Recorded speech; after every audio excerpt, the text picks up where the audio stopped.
गुजरी अली गली में झूमिले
हमन गुड्डू की घर मौसी आ नोय लइका मन के मुंह चिन्हा दे ए मन नवा वाले का कह के हां मन नवा मौसी ने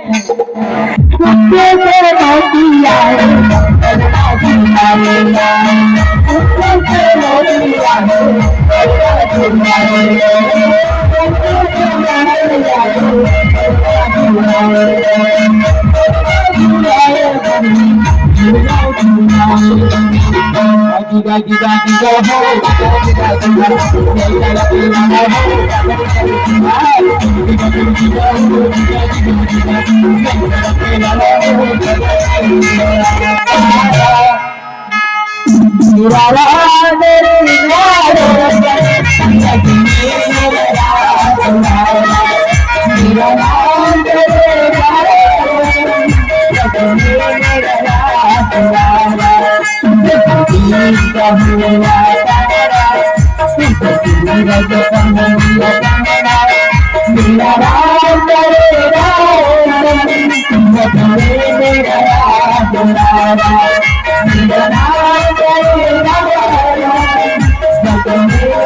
मम्मी तक दे बनी 100 रुपया बोली न दिला यशोमती मैया से बोली न दिला राधा की बोली राधा की बोली यशोमती मैया से बोली न दिला